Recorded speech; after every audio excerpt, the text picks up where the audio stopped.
بسم الله الرحمن الرحيم.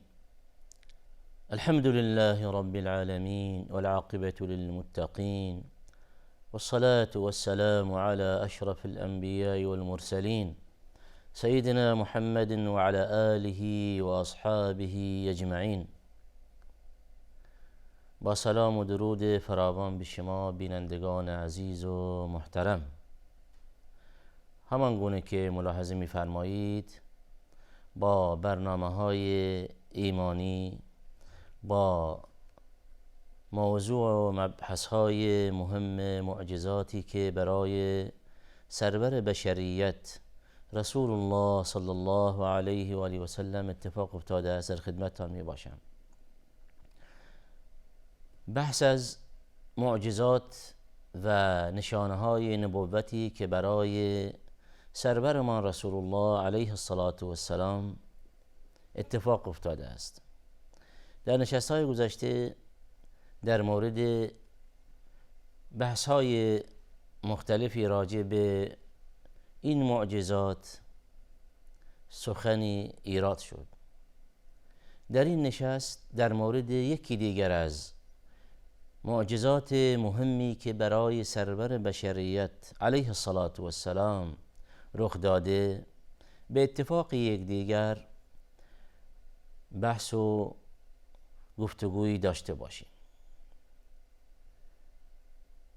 برای انبیا علیهم الصلاة والسلام، به ویژه پیامبران اولوالعزم که صاحب شریعت بودند و از جانب الله واحد عز وجل مأمور تبلیغ دین هستند، برای این پیامبران بزرگوار الهی معجزاتی اتفاق افتاده.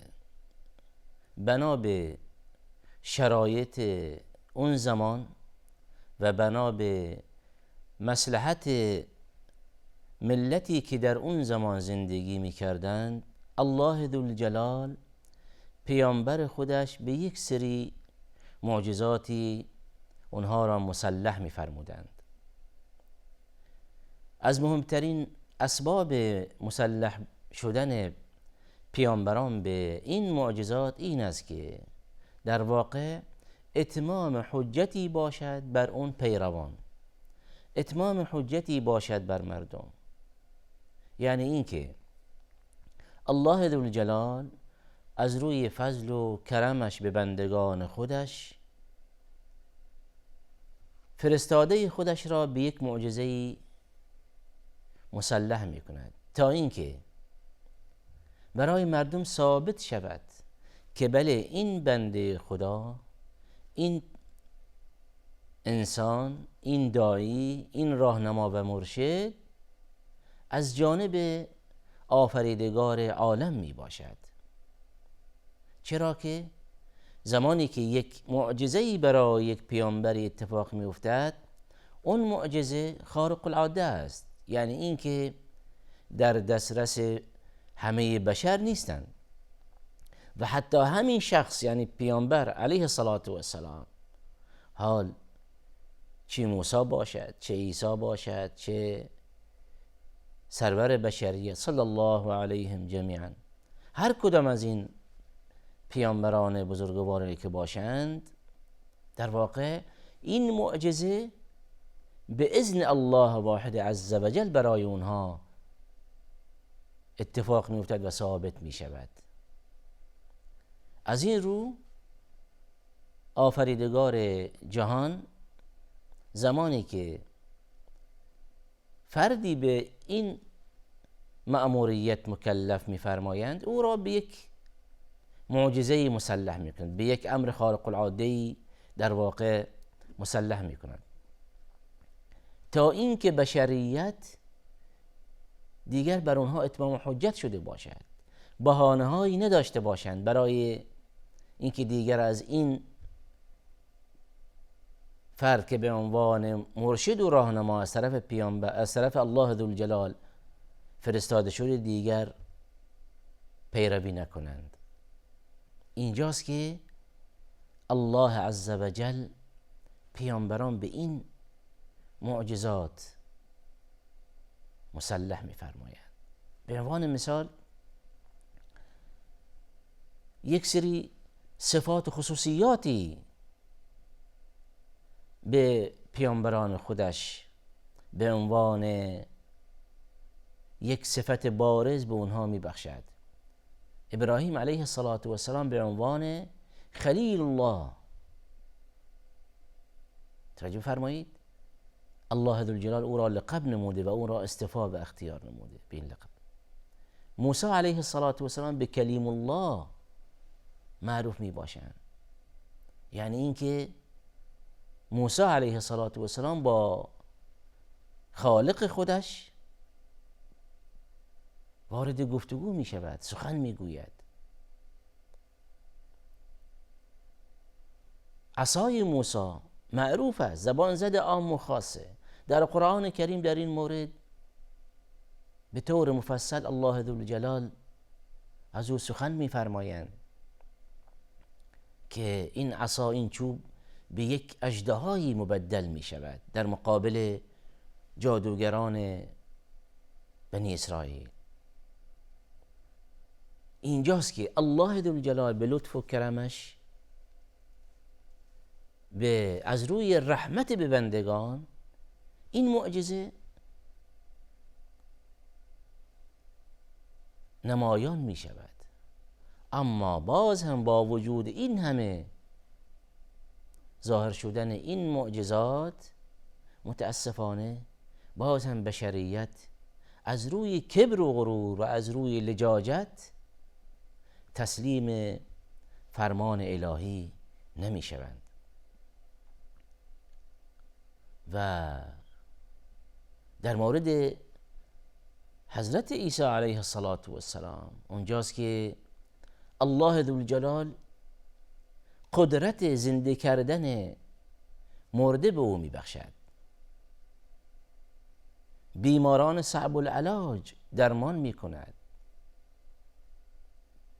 پس اینجاست که تبدیل شدن یک چوبی به اژدها و یا اینکه یک مرده‌ای به زنده شدن و شفا و بهبودی یک بیماری صعب العلاج و بازگرداندن بینایی به شخص، اینا همه به عنوان یک معجزه می باشند. بشر هر چند حتی که اگر پیامبر هم باشد این قدرت را از خود ندارد.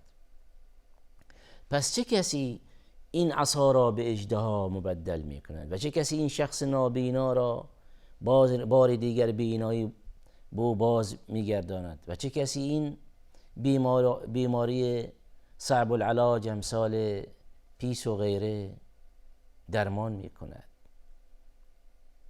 این خود الله ذوالجلال می باشد که به فضل و کرمش به اذن او به فرمان او برای پیامبران خودش حاصل می شود. پس اینجاست که اگر خوب دقت کنیم همین موارد اعجازی در قرآن کریم برای یک سری از پیامبران علیهم السلام ثابت شده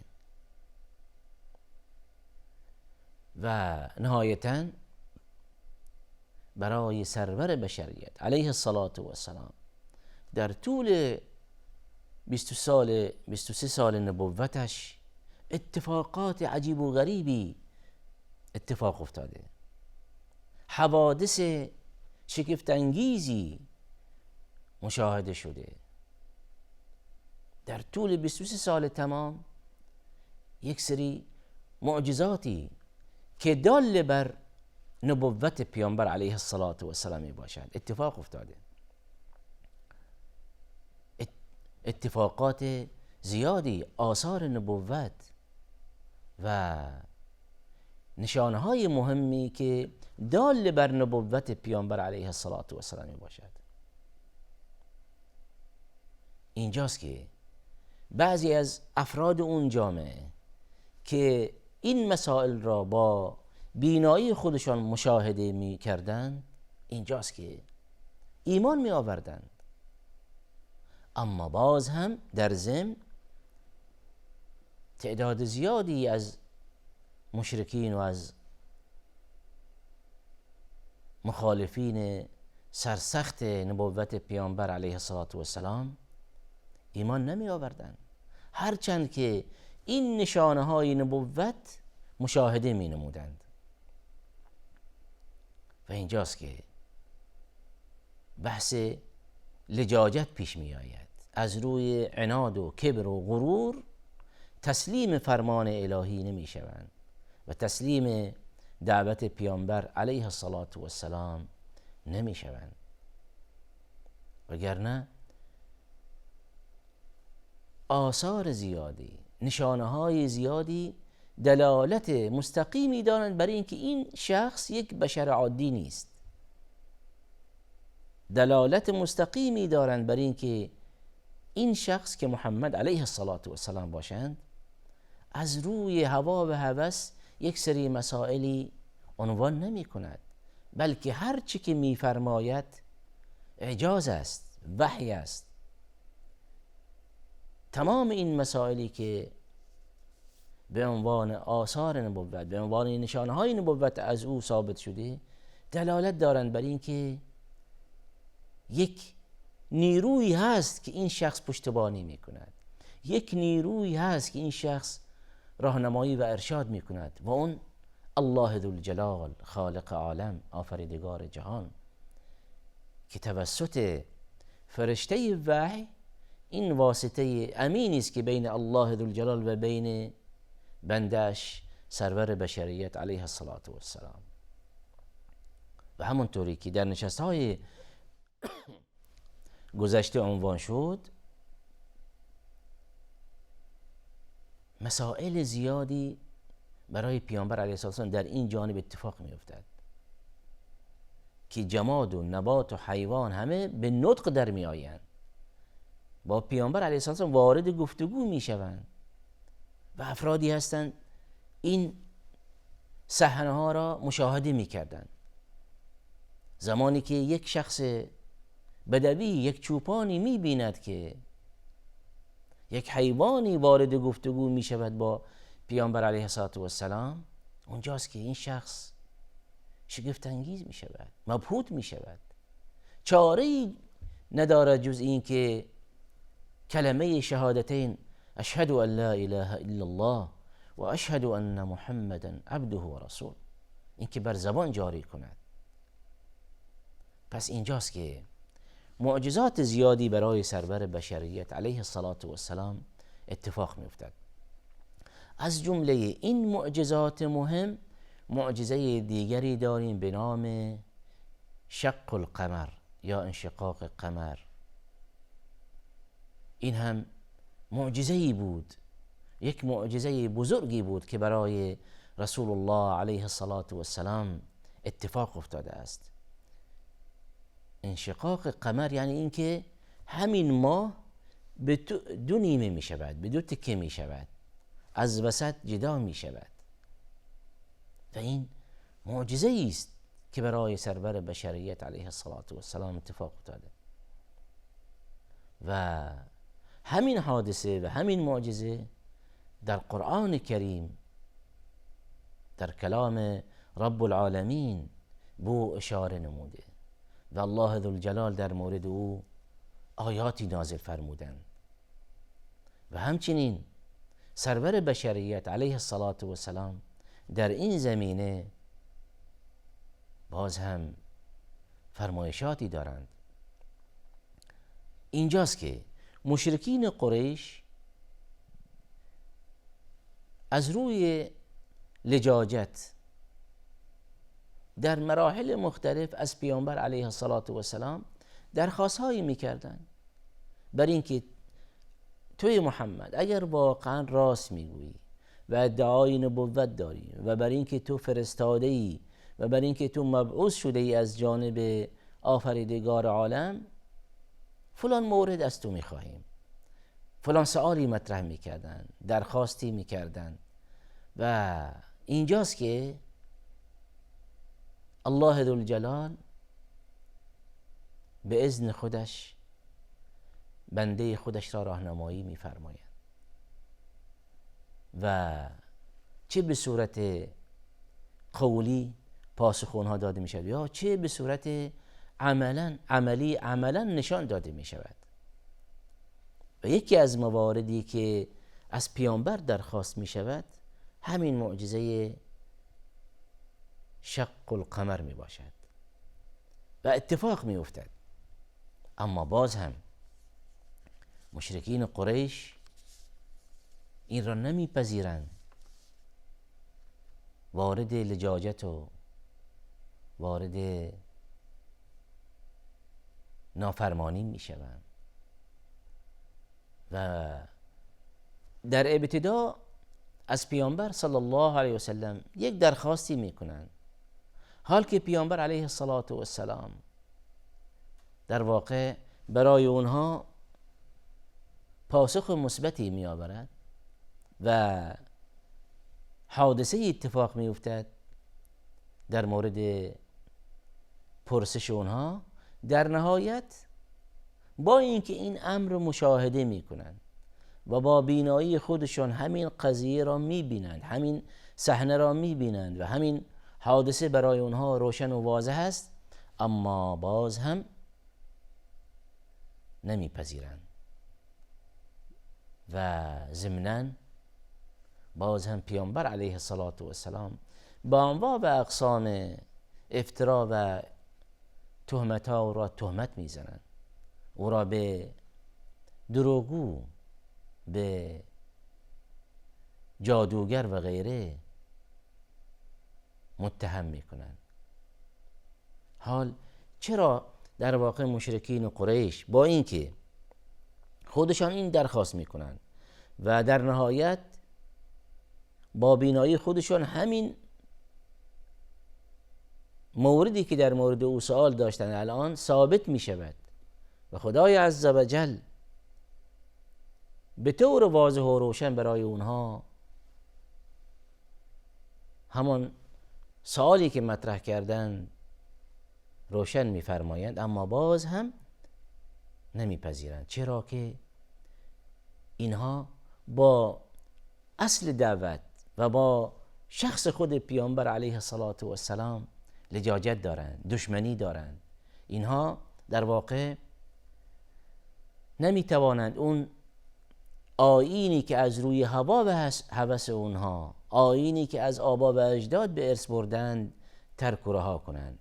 از این رو با پیامبر علیه السلام به مخالفت میپردازند و او را به انواع و اقسام لقبهای زشت و ناپسند نسبت میدهند. بحث شق القمر بحث وسیع است. اجازه فرمایید همین مبحث به نشست آینده واگذار کنیم و در مورد همین حادثه اشاراتی داشته باشیم به آیات کریمه از قرآن کریم و روایت‌هایی از جانب سرور بشریت علیه السلام. تا دیدار دیگر همگی شما به الله واحد عز وجل می سپارم و آخر دعوانا ان الحمد لله رب العالمین.